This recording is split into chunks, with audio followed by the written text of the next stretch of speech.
the Zerg actually decided to go for some one base oriented pressure, the Protoss player might be in a lot of trouble.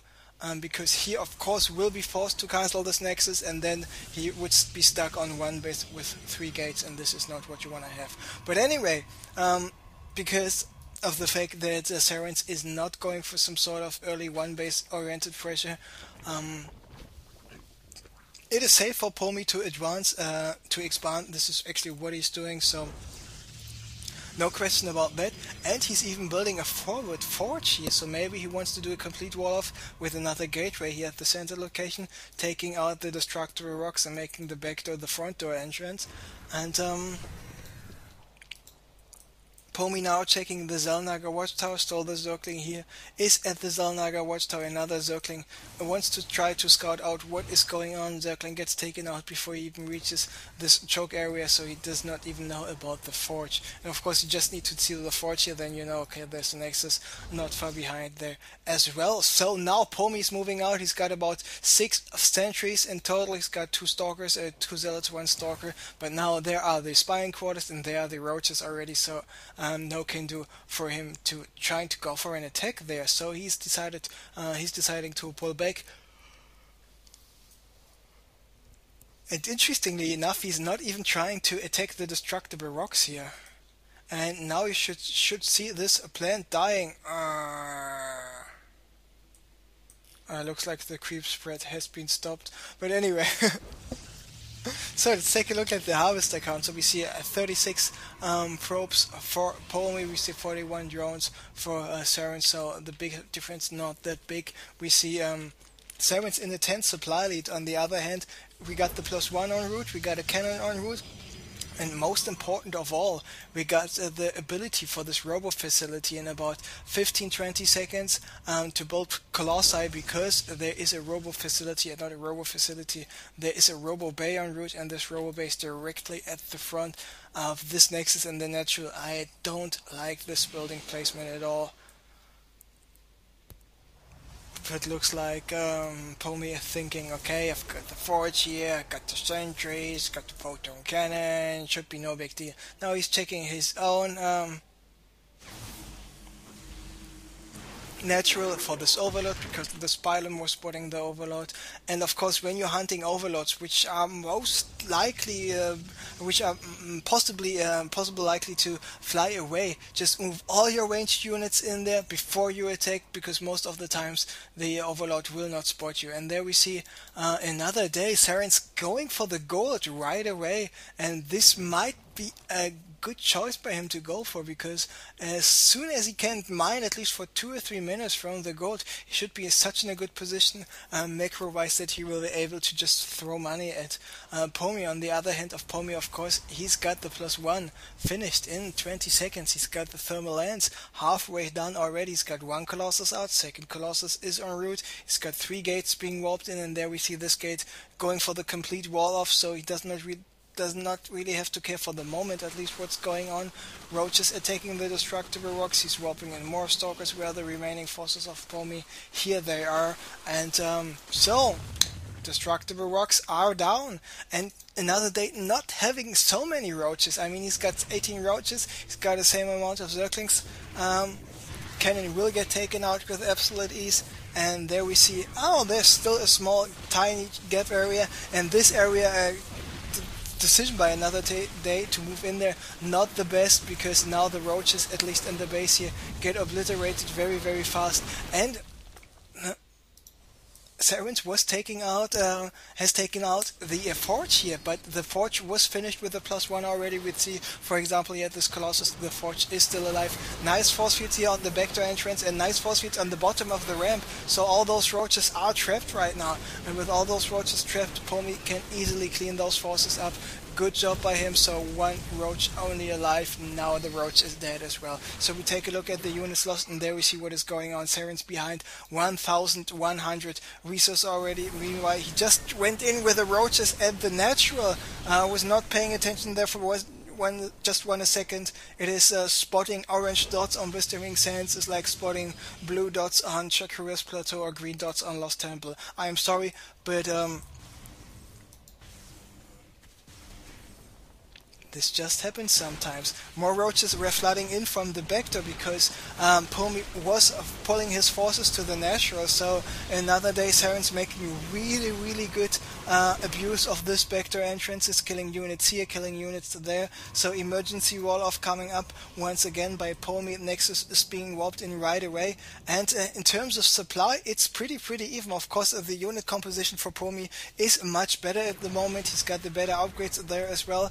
And the only thing Sarens is now doing is morphing in more stuff, more of everything, more queens, more zircons, more roaches, more hatcheries, more spine crawlers, even going for the spire. And of course, going for the spire is a good thing to go for. And I'm really not sure why Pomi is running around at those Zelnaga watchtower. Does he not know about? No, he does not know about the gold, because the gold is finished for Sarens. Now Pomi taking out Overlord here, taking maybe out another Overlord, and if he will be hunting those remaining Overlords, he might even be able to spot the gold. And of course the Colossi can abuse the fact of the cliff here at the natural of Sarens. Now he spotted the gold. Now he spotted the gold, and he is not attacking the gold at all, because there's a big roach counter attack coming up by Another Day. Nice force field. He was taking out this forge once again, and let's take a look how much damage will he be able to do. On the other hand, Pomi is going for an attack himself as well. Nice force fields, allowing the Colossi to do even more damage. 2 spine crawlers already dead, 2 more spine crawlers dead right now, and some nice force fields here by Pomi, preventing more roaches from doing more stuff. And Pomi's now in emergency mode, warping in more stuff, but looks like he will be successful in not only defending this attack, but on taking this natural as well. So the natural just went down. We take a look at the units lost, and now we see what's going on. He's behind 4,000, nearly 5,000 resources already, even though the supply is still the same for both players. We take a look at the unit counting station. We see 7 roaches and 3 corruptors and 18 zerglings. It's just not enough. All those drones evaporating, burning to death to the thermal lances of the Colossi. There we see the GG, and after suffering a lot of attack, Pomi just got the better army composition, he got the better upgrades, so he was able to take the second game on Blistering Sands. So this best of 5 just became a best of 3, so the winner of the next 2 out of 3 games will take this CraftCup number 27. Oh, bap, bap, bap, bap, bap.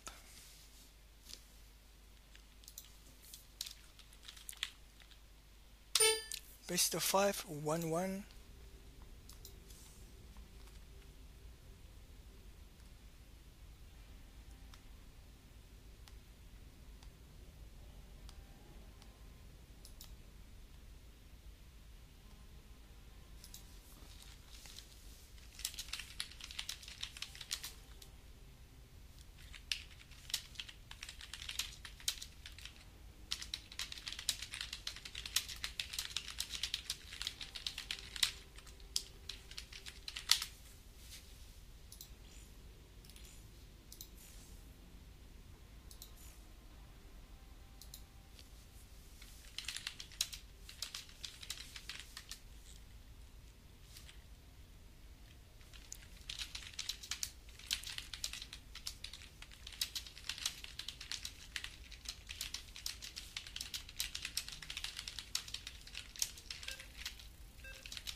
So, looks like I was misinformed once again, and this is now playing. It is not Sarens, it is Kenzie. So Sarens played until the semi-finals, and now Kenzie played because Kenzie is a Zerg player, and Kenzie is a really good Zerg player.